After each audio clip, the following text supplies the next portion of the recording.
tayo ngayon ng ginataang tilapia. Ito yung mga ingredients ko. Gagamitan natin ngayon ng PECHAY or bok choy. Tama ba yun? And then, gagamit tayo ng eggplant or talong. Coconut milk. Kakanggata. Ayan guys. And then, gagamitan natin ng vegetable oil or any oil. Gagamitan natin ng patis. Ayan. And then, ground black pepper. Sea salt.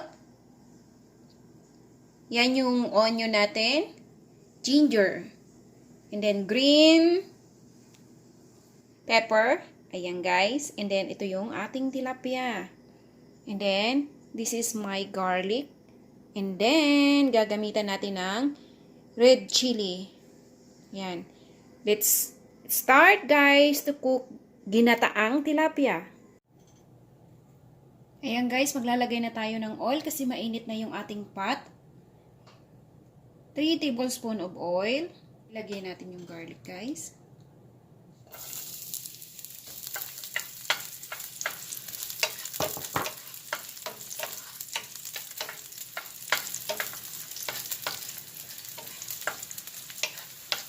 Ngayon, guys, ilalagay natin yung ating onion.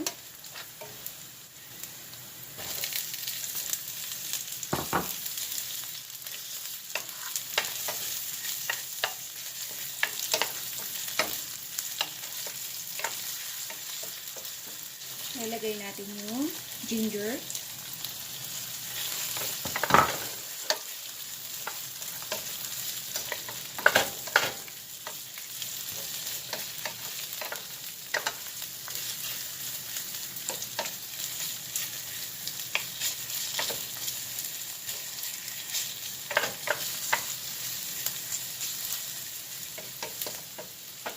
Ayan, lalagyan na natin yung coconut milk natin.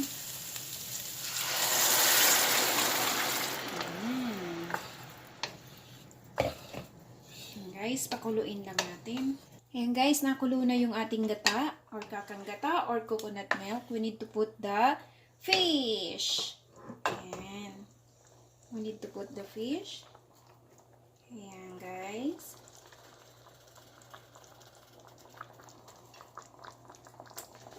Ayan yung tilapia ko. Ngayon, isasabay natin yung ating green pepper. Ayan, pangsigang. Lagay natin siya dyan. And then, of course, lalagyan natin ng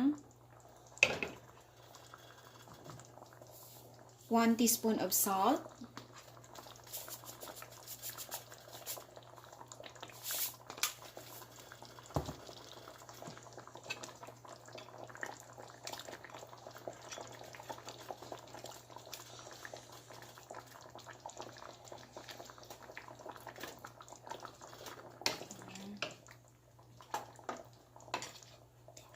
And then, lalagyan natin siya ng patis.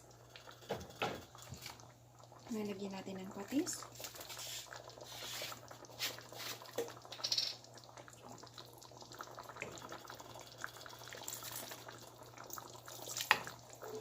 Ayan guys. Depende sa inyo guys. Ako naglagay lang ng konting salt. And then, depende sa inyo guys kung paano kayo magtimpla ng may patis. Ayan. And then, of course, ilalagay natin yung ground black pepper.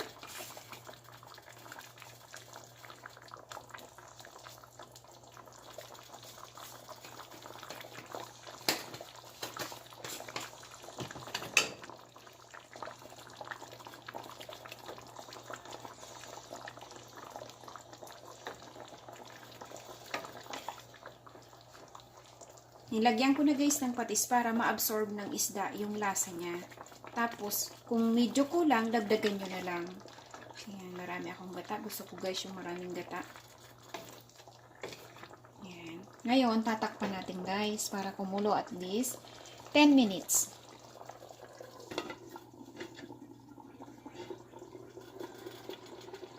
Ayan guys, i-open na natin. Titingnan natin kung ano bang nangyari sa kanya. Ayan. Ayan na, kulong-kulo na siya. Ang gagawin natin, ilalagay natin ang ating eggplant or talong. Ayan.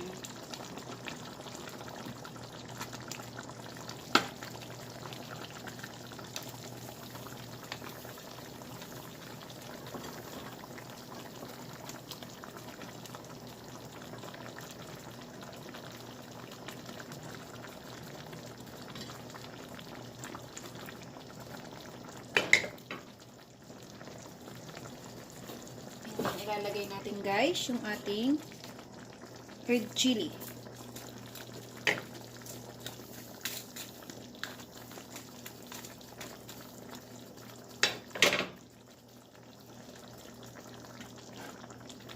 And then, ilalagay natin yung pechay. Ayan. Malalaki kasi guys yung pechay dito. Kaya, hiniwa-hiwa ko. Ganyan.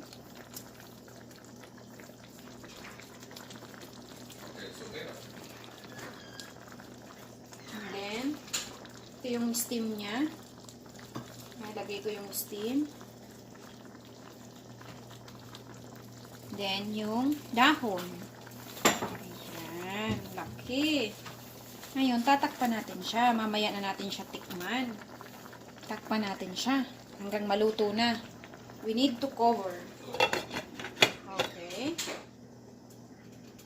Ayan guys, ngayon bubuksan na natin siya.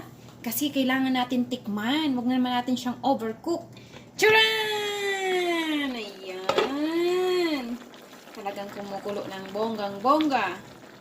Ayan, titikman natin guys.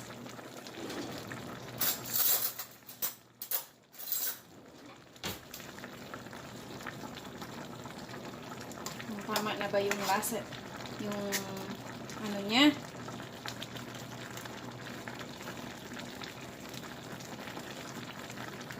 Wow, look at that.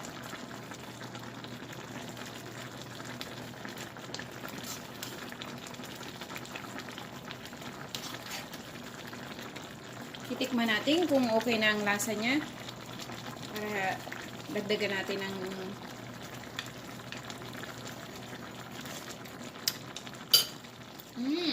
dadagdagan natin ang patis. Ngayon guys, we need to add fish sauce.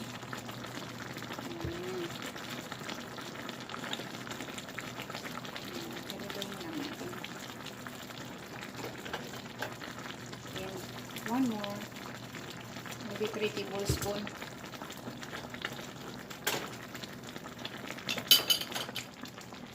Ganito lang guys, para hindi siya madurog.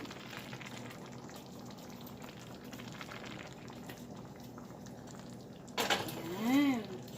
Talagang bongga. Then gusto ko, dagdagan ko ng ground black pepper. Lalagay ko na lang guys sa description yung mga ingredients.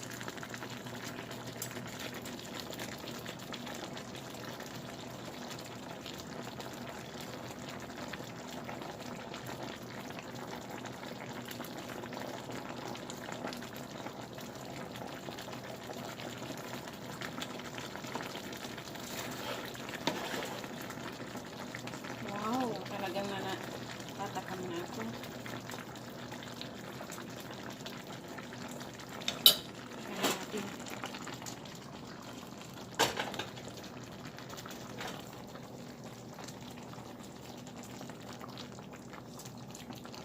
Para lahat maano yung lasa niya.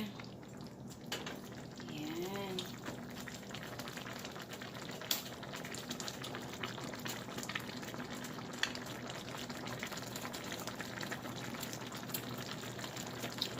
Wow, perfect.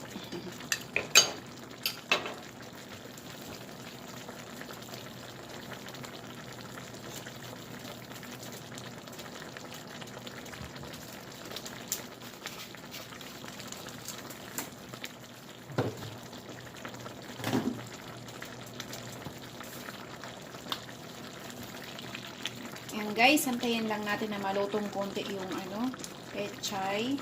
Kasi masyadong malalaki yung pechay. Ayan. Maya-maya, lagyan natin ng suka or vinegar.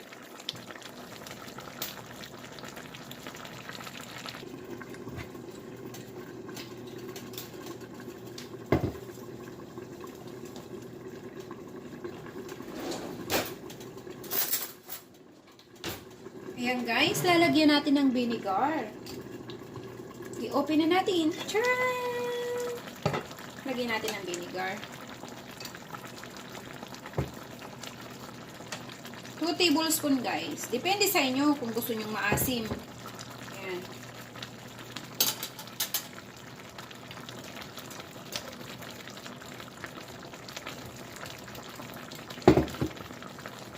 Pwede na itong iserve guys. Ayan, i-ano lang natin, ipa-absorb natin yung vinegar niya sa fish.